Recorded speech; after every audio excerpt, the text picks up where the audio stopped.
Assalamualaikum warahmatullahi wabarakatuh. Perkenalkan, nama saya Salim Syarif Tempul dengan NPM 2578253 dari kelas 2B dari Prodi Teknologi Rekayasa Internet dan dari jurusan Teknologi Informasi. Oke, baik, pada video kali ini saya ingin mengerjakan tugas hands-on, yaitu pada lab 6 dari mata kuliah Network 1, yaitu pada bagian lab session 6 object oriented programming PT2. Oke, di sini kita lihat ketentuan hands-on-nya dulu. Nah, pada soal hands-on di sini yang nomor 1 bagian A, kita disuruh memberikan penjelasan sambil menunjukkan contoh program bebas secara hands-on mengenai OOP dan inheritance. Oke, sebelum saya membuat contoh programnya, pertama-tama saya akan menjelaskan mengenai OOP dan inheritance-nya dulu. Oke. Nah, apa sih OOP itu? OOP adalah konsep pemrograman yang membuat program dibangun dari objek, yang dimana OOP ini mempunyai beberapa bagian atau objek gitu, yang dimana ada sebuah kelas ini adalah cetakan atau sebuah blueprint dan kelas ini mempunyai sebuah objek, yang dimana objek ini hasil dari sebuah kelas yang tadi. Nah, pada objek ada sebuah atribut, yang dimana atribut ini adalah sebuah data yang dimiliki si objek ini, dan si metode, yang dimana metode ini adalah fungsi yang dimiliki dari si objek. Nah, untuk OOP mungkin penjelasannya cukup sekian, dan kita lanjut ke penjelasan inheritance. Inheritance itu adalah pewarisan, atau artinya adalah sebuah konsep OOP di mana sebuah kelas mewarisi atribut dan metode dari kelas lain gitu.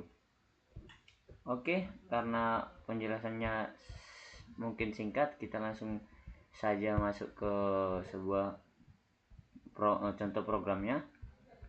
Sini kita disuruh membuat contoh program secara bebas. Kita langsung membuat kode.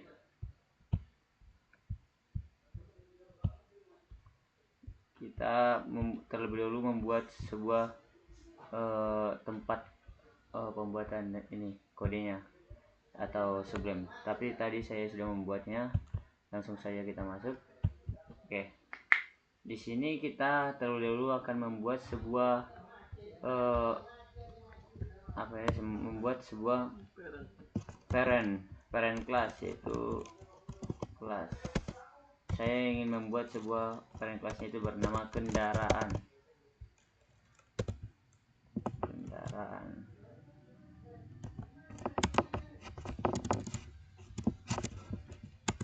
Nah, di sini saya sudah membuat sebuah parent. Oke, langsung saja kita akan membuat sebuah fungsi pada parentnya menggunakan fungsi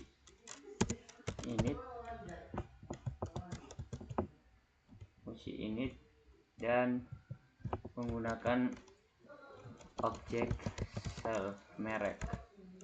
Kita masukkan sebuah objek self merek.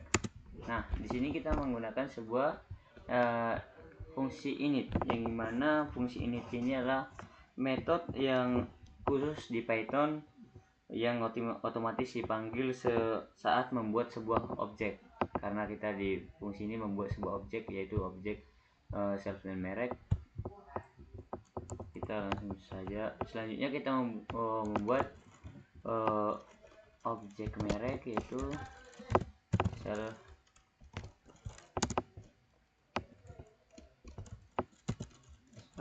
merek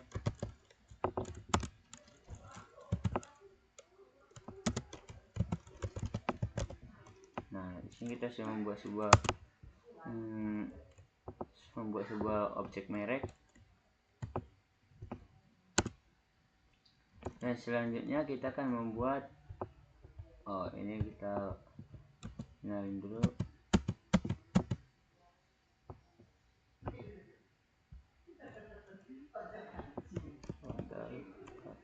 Ya.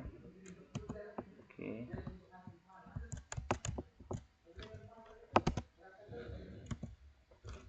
Dan kita akan membuat sebuah fungsi lagi, yang dimana di sini kita membuat fungsi sebuah bunyi.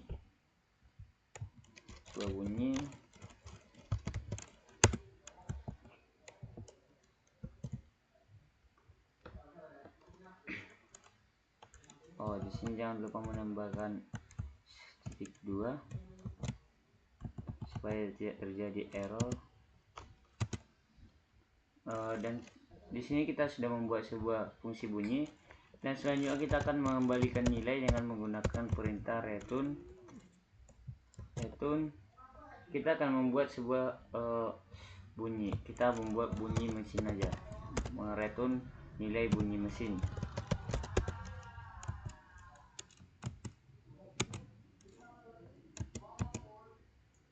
Dan di sini kita sudah selesai membuat sebuah parent class, dan kita akan membuat selanjutnya kita akan membuat sebuah child class atau sebuah anak dari parent class ini, karena parent class ini bisa ditandai sebagai induk. Nah, kita akan membuat sebuah child class yang mana kita namanya sebuah kendaraan, sebuah mobil, namanya mobil. Dan kita akan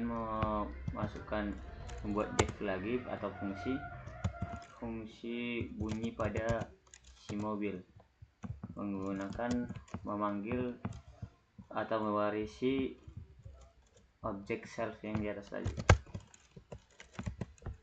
Objek self. Nah, selanjutnya kita akan mengembalikan nilai, mereturn. Kita akan mereturn bunyi dari si mobil. Biasanya bunyi mobil itu drum. Kita taruh aja bunyinya seperti ini. Nah, di sini kita sudah membuat satu child class, dan kita akan membuat child classnya satu lagi, yaitu untuk kelas motor.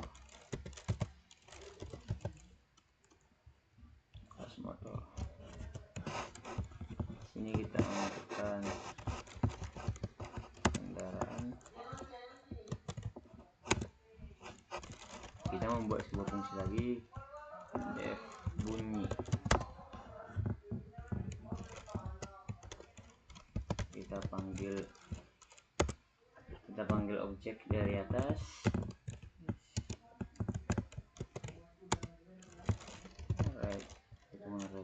Kita kembalikan nilainya. Kita akan masukkan, kita akan mengembalikan nilai bunyi motor. Kita akan taruh aja bunyinya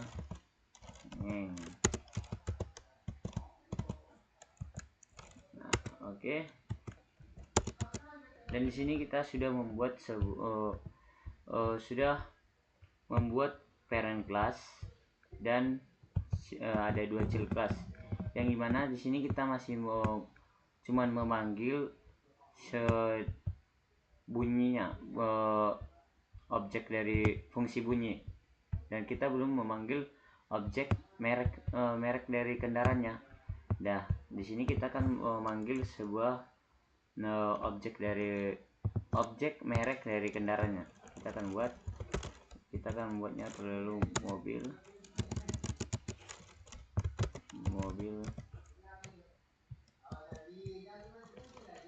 baru sama dengan mobil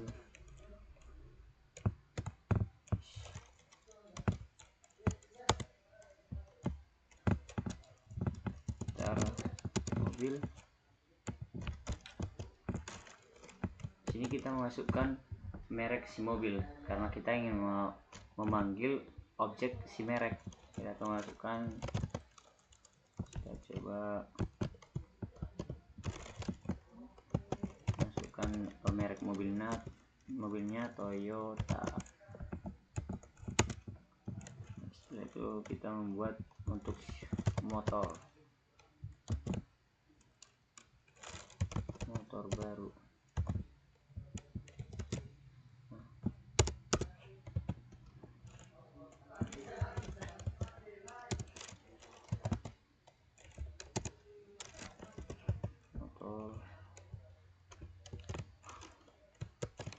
Ini kita masukkan aja nama motornya, merek motornya atau Honda.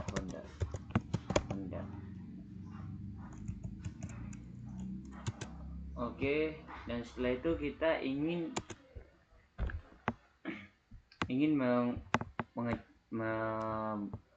memasukkan outputan hasilnya nanti kalau sudah dijalanin. Kita masukkan print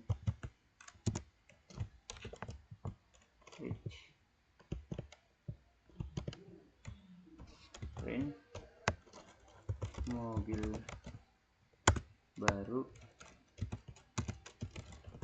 merek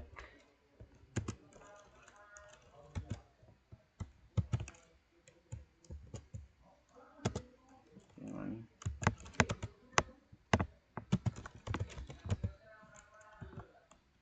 mobil baru ini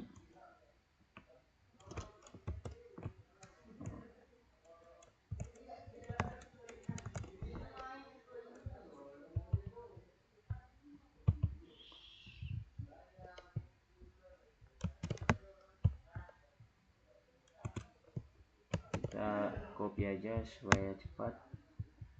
Nah, kita ini ganti untuk motor.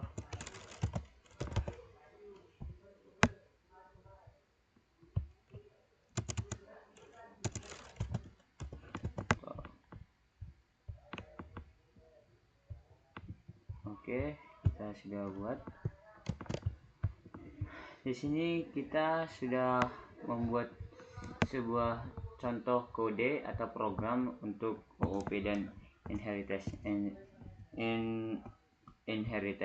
yang dimana sudah memiliki sebuah parent class dan child class yang diisi dengan objek dan fungsi-fungsi. Oke, kita langsung saja kita coba ngejalanin kodenya.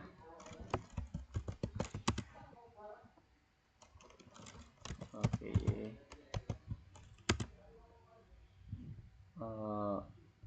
apa ya, ini error mobil Toyota. Coba di line 18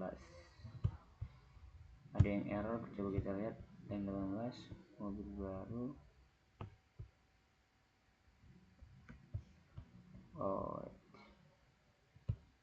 Ini mungkin kita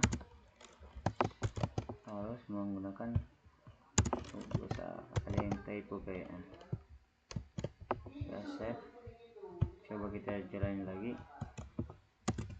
Nah, di sini sudah berhasil.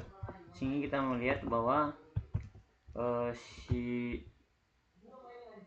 fungsi si objek tadi yang dimana dari merek kendaraan untuk mobil Toyota dan objek untuk merek kendaraan motor yaitu Honda, dan fungsi untuk bunyi yaitu untuk mobil brom-brom dan untuk motor ngeng. Oke, mungkin cukup sampai situ penjelasan tentang contoh kode program OOP dan inheritance. Kita akan lanjut ke soal lagi. Kita lihat dulu. Oke. Nah, kita masuk ke bagian B. Pada bagian B di sini kita disuruh menjelaskan mini project pada bagian 1 Sini kita disuruh menunjukkan dan menjelaskan mana bagian yang merupakan parent class dan child class. Oke, kita langsung saja akan menjelaskan bagian parent class dan child class pada mini project. Oke, ini kita close dulu. Nah, parent class dan child class ini pada mini project saya ini berada di file device. Nah, di parent class berada di sebuah kelas network device ini. Di sini saya membuat sebuah parent class yang bernama network device yang di bawahnya ada sebuah fungsi init yang dimana fungsi init itu tadi sebuah metode khusus yang di Python yang otomatis dipanggil saat membuat sebuah objek, karena pada fungsi ini ada beberapa objek yaitu self, hostname, IP address. Dan selanjutnya di sini saya memasukkan self untuk menandai sebuah objek hostname dan menandai IP address dan status. Dan selanjutnya di bawahnya kita memasukkan sebuah fungsi juga, atau yaitu fungsi untuk mengecek status. Dan kita juga menggunakan objek yang di atas tadi yaitu self. Di bagian fungsi cek status ini kita mensimulasi pengecekan koneksi dasar atau ping, yang dimana di sini menggunakan if yaitu percabangan random, yang dimana di sini mungkin menggunakan percabangan secara acak gitu, yang dimana random lebih kecil 0.2 ya. Dan di sini ada sebuah REST connection error atau connection timeout, yang dimana REST connection error ini bakalan terjadi 20% kemungkinan gitu. Dan di sini kita akan mengembalikan nilai yaitu mereturn dengan ke ping oke gitu, mengembalikan nilai ping oke. Ya, itu untuk parent class. Dan di sini kita membuat child class atau anak dari si parent class ini, yaitu ada dua. Untuk yang pertama yaitu kelas router device atau network device, dan kelas switch device dan network device. Nah, pada kelas router device ini terkhusus buat perangkat router, yang dimana kita juga di sini menggunakan sebuah fungsi init yang mencakup beberapa objek yaitu self, hostname, IP address. Di sini kita juga menggunakan perintah super init hostname IP address. Kenapa kita menggunakan perintah super init ini? Yaitu kegunaan ini adalah untuk memanggil konstruktor parent menggunakan super gitu. Jadi ini kegunaannya untuk memanggil sebuah konstruktor parent. Oke, selanjutnya di bawahnya kita di sini juga menggunakan fungsi cek status, yang dimana sini kita kegunaan ini untuk mengecek off reading method cek status untuk simulasi OSPF, yang dimana sama seperti di soal tentang OSPF. Yang mana? Coba kita lihat OSPF. Nah, ini tentang OSPF. Dan di sini kita membuat sebuah variabel parent status, yang dimana akan di sini memanggil sebuah super yang tadi dan cek status. Dia memanggil super dan cek status. Dan di sini ada root, yang dimana root ini menggunakan random range dari mulai angka 10 sampai 50, yaitu dia kalau mengacak rootnya yaitu mulai dari angka 10 sampai 50 gitu. Dan jika kita masukkan objek status, maka outputannya nanti itu yaitu sukses dan masukkan parent status, yaitu ini parent status. Dia akan memanggil atau memasukkan parent statusnya nanti. Dan satu lagi akan memberikan outputan routing OSPF aktif router routers dan routers, yang mana dia akan memberikan hasil nanti di sini, yang dimana dipilih secara random secara acak gitu. Dan selanjutnya kita bakalan di sini memasukkan perintah return untuk membalikan nilai status, dan kita masuk ke child class switch device. Pada child class switch device ini khusus untuk perangkat switch device. Di sini juga menggunakan sebuah fungsi init untuk memanggil saat membuat objek, karena di sini kita menggunakan beberapa objek, makanya kita menggunakan ini gitu. Dan kita juga di sini memakai perintah super init sama seperti yang di atas tadi untuk router. Kegunaannya untuk memanggil konstruktor parent menggunakan super. Dan selanjutnya pada bagian dev sini dan selanjutnya di bawahnya kita membuat fungsi check status juga, yaitu menggunakan variabel parent status juga, dan memasukkan dan kita memanggil super yang sini dan memanggil check status memanggil objek check status. Dan di sini kita membuat variabel flange, yang dimana dia akan memilih secara acak angka mulai dari angka 2 sampai 10, sama seperti di soal. Sini mulai dari angka 2 kita cari ini.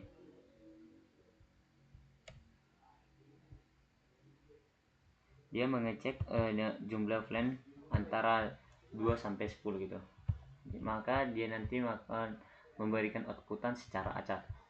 Dan jika objek statusnya kita masukkan, outputannya nanti bakalan sukses dan masukkan parent status, hasil parent statusnya. Dan selanjutnya bakalan ada outputan STP forwarding aktivitas flange, dan di sini angka acak yang dipilih. Dan kita akan mengembalikan nilai lagi menggunakan return self status, mengembalikan nilai status gitu.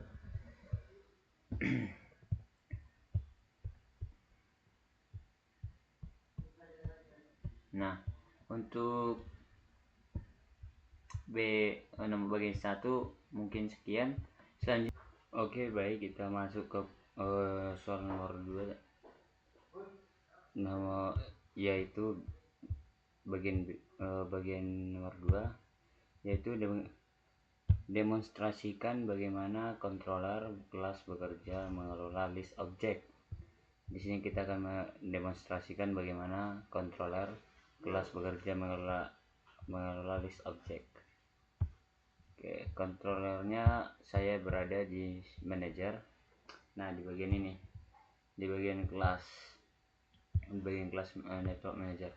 Kelas network manager ini adalah sebuah controller atau yang dapat mengelola inventory dan aktivitas yang ada di perangkat jaringan saya ini. Nah, di sini saya membuat fungsi init seperti yang dimana tadi. Init itu adalah metode yang kalau kita menggunakan sebuah objek gitu pada Python.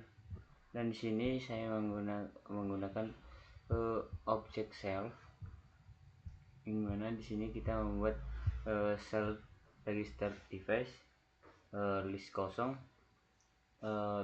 register device, yang dimana kegunaannya itu adalah tempat untuk menyimpan data perangkat yang akan didaftarkan nanti.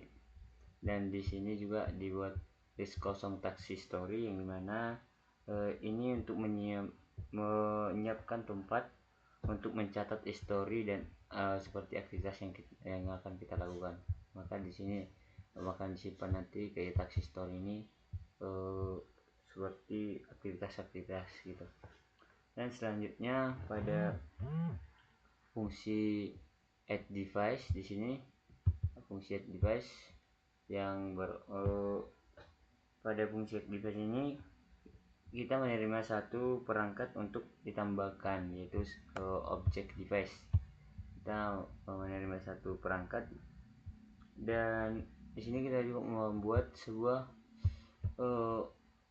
perintah self register device event device, yang dimana perangkat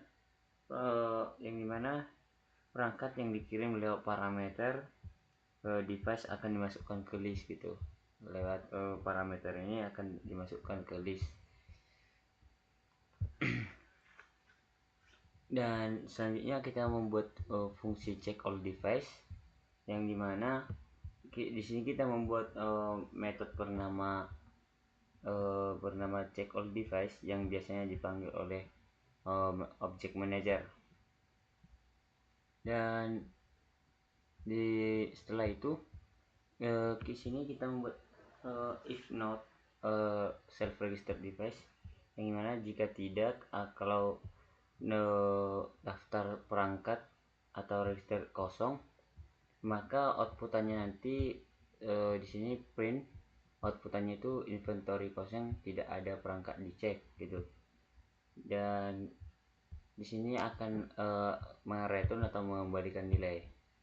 Nah selanjutnya di bawah kita akan membuat outputan atau print gitu, yang dimana di sini kegunaannya ini untuk memberikan kayak gimana ya, untuk memberikan karakter atau baris-baris sama dengan gitu sebanyak 100 kali.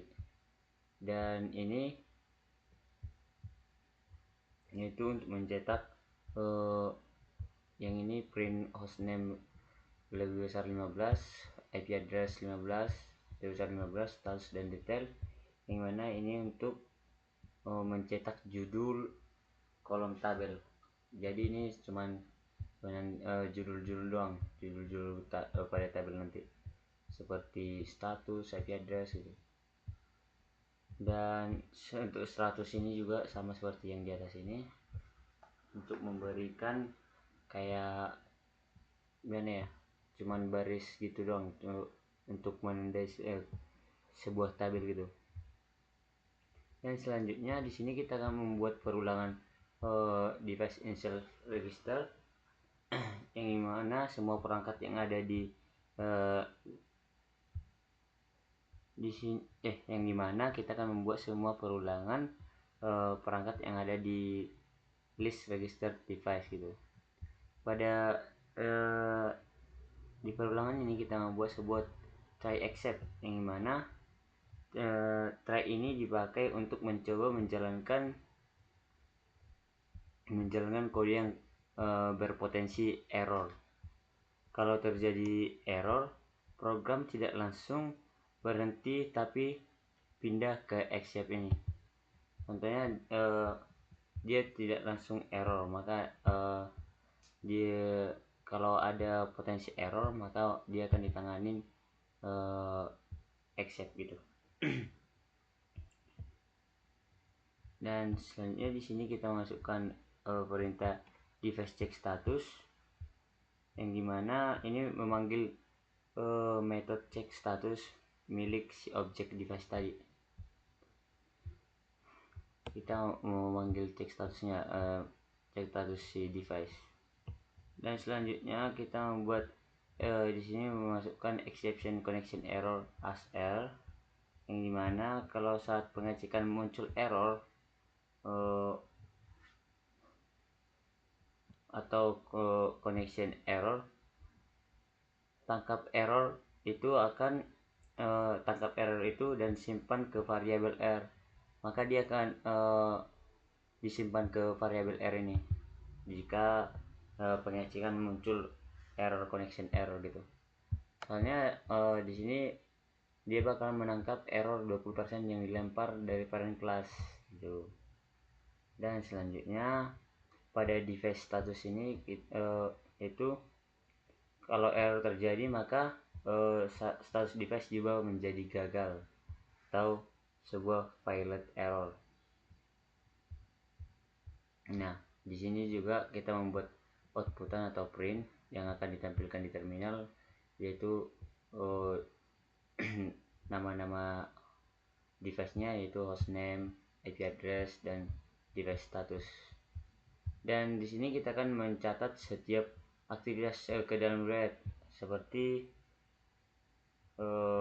self task history event, yang dimana list untuk menyimpan histori aktivitas. Di sini list untuk menyimpan histori aktivitas, artinya menambah data baru ke dalam list. Dan di sini kita mau memasukkan fcheck device hostname dan device status. Ya, jadi kegunaan ini ya dimasukkan jadi kegunaan fcheck device hostname device status ini adalah catatan teks seperti itu, cuman ini untuk memasukkan catatan ke teks history ini gitu. Dan selanjutnya di sini ada print sama dengan 100 seperti yang di atas tadi. Dia cuman beri ini tabel doang kayak 100 kali sama dengannya. Dan di sini kita membuat sebuah fungsi show history yang dimana akan menampilkan seluruh riwayat aktivitas yang telah dilakukan. Sini kita akan membuat outputan atau print riwayat aktivitas, riwayat dari aktivitas yang dilakukan. Jika tidak text history, maka outputannya belum ada aktivitas yang tercatat. Jika belum ada task history itu, maka outputannya itu belum ada aktivitas yang tercatat. Jika tidak, dan selanjutnya jika tidak, di sini akan menggunakan perulangan manual tanpa enumerat sesuai ini. Di sini saya tidak menggunakan perintah enumerat, tapi menggunakan perintah plus sama yang satu gitu. Jika tidak, countnya ini bakalan memulai dari angka 1. Dan di sini kita menggunakan perulangan log in self text history, yang dimana outputnya itu kita memanggil count yang sini 1 tadi dan log dari perulangan ini. Maka dia akan secara otomatis bertambah 1 setiap kita melakukan perulangan ini. Nah, mungkin itu saja.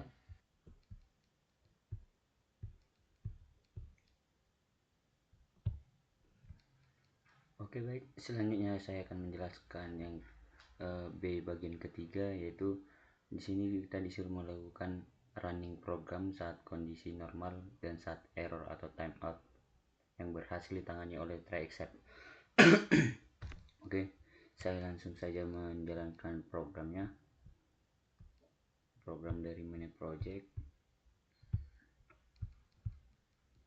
Lalu kita masuk ke CMD.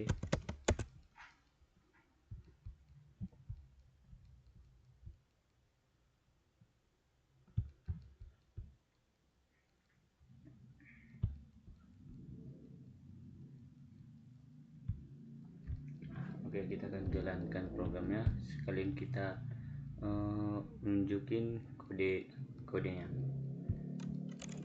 Kita jalankan dengan PyMy.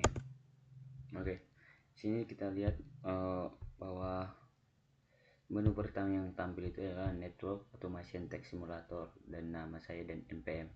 Sama seperti di sini di file main, saya membuat sebuah kayak judul gitu, nama labnya. Network Automation Text Simulator.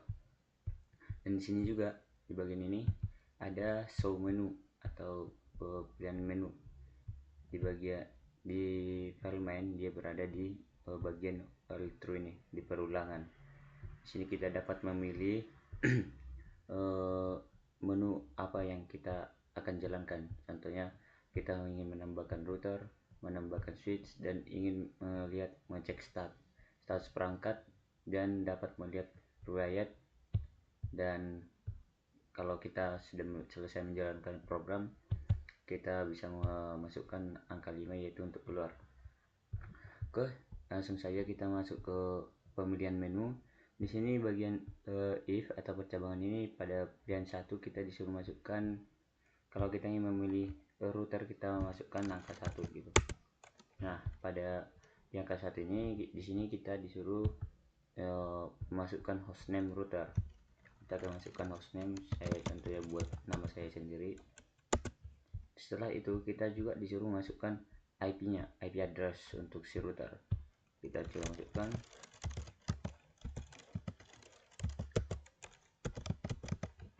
Oke. Nah, setelah kalau kita sudah masukkan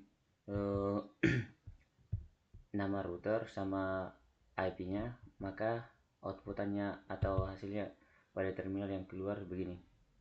Router Salim dengan IP 192.168.1.1 berhasil ditambahkan. Seperti di sini. Seperti di program, jika dia kalau kita sudah menambahkan nama sama hostname sama IP-nya, maka akan memberikan outputan seperti ini. Oke, kita lanjut ke pilihan menu kedua. Nah, sama seperti pilihan pertama, sini kita juga bisa menambahkan hostname switch sama IP addressnya. Kita di sini memilih untuk switch. Kita masukkan contohnya Suheri. Kita masukkan IP-nya 8. Nah, di sini juga outputannya sama seperti untuk router, yaitu switch Suheri dengan IP 192.168.1.2 berhasil tambahkan. Setelah kita memasukkan si switch sama si router sama si switch, kita bisa mengecek status perangkatnya dengan memasukkan angka 3, di mana untuk menjalankan pengecekan pada seluruh perangkat. Di sini bakal mengecek semua perangkat yang kita jalankan. Kita coba kita masukkan pilihan ketiga. Nah, ya, sama di sini outputnya itu adalah yaitu menjalankan pengecekan pada seluruh perangkat, yang dimana tadi kita masukkan untuk router Salim, untuk switch yaitu Suheri. Nah, di sini statusnya itu IP-nya yang tadi ini kita masukkan. Nah, dan statusnya dan details ini sukses ping oke. Kedua-duanya sukses, sama seperti pada soal. Kalau dia sukses yaitu routing of active routes untuk si router, dan untuk si switch sukses ping STP forwarding active plans gitu. Nah, selanjutnya kita ingin mencari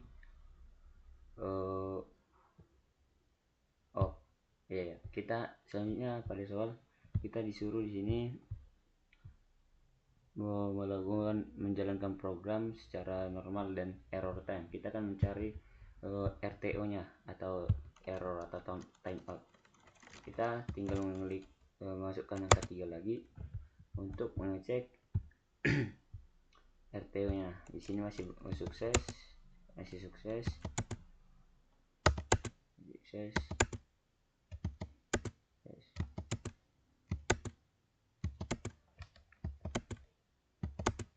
Oke, sabar.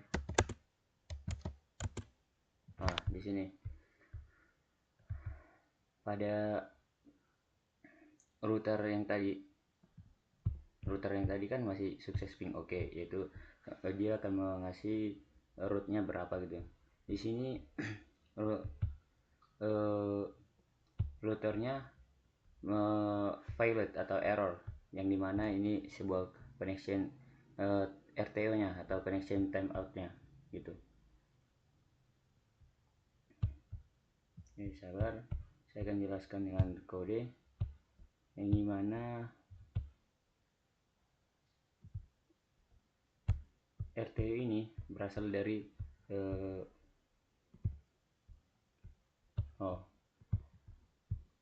highlight connection timeout ini berasal dari penanganan yang diberikan si try except tadi, yang ini dari sini. Dan juga untuk highlight error ini dia memiliki 20%, cuman 20% doang untuk menampilkan outputan RTO gini. Jadi dia hanya 20% untuk tampil connection timeout gitu. Oke, kita juga ingin, karena versi normal sama errornya sudah kelihatan, kita coba cari untuk switch juga connection time errornya RTO nya.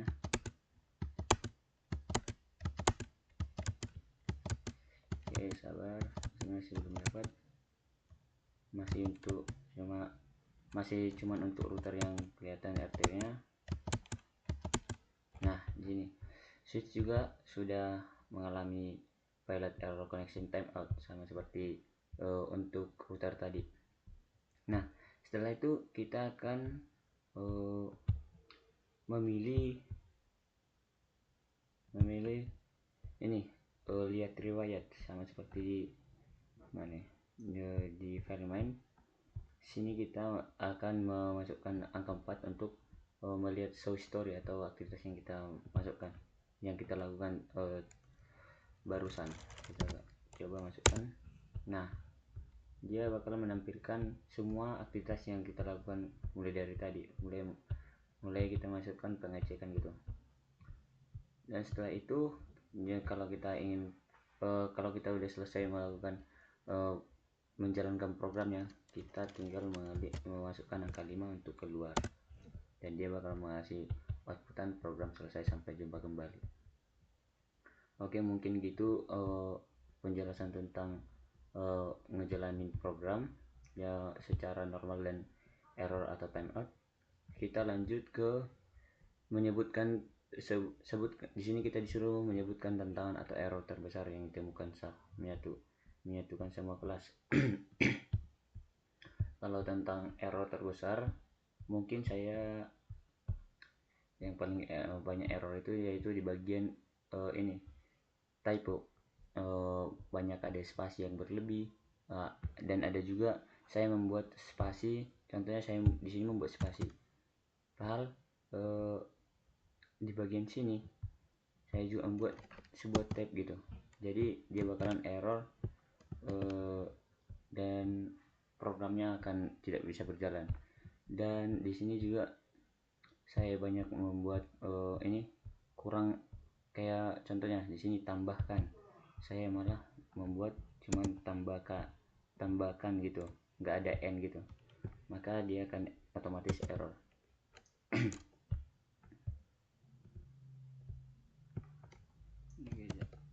Dan saya juga cukup bingung kemarin waktu ngerjain lab ini, yaitu untuk penempatan track shape ini. Saya sempat ragu untuk menempatkan track shape-nya di manager. Saya sempat membuat di device, karena dia kayak gimana ya, nggak kelihatan gitu kalau kita taruh di device, sama aja dia masih bisa berjalan gitu. Mungkin cuman itu saja tentang penjelasan tantangan atau error terbesar, dan kemungkinan untuk errornya yang banyak itu lagi untuk flag 8 atau tidak kesesuaian dalam Python flag standar Python gitu. Oke, mungkin cukup sekian hasil penjelasan dari contoh program dan mini project saya. Walaupun ada banyak kesalahan tadi, mohon dimaafkan. Saya akhiri. Wassalamualaikum warahmatullahi wabarakatuh.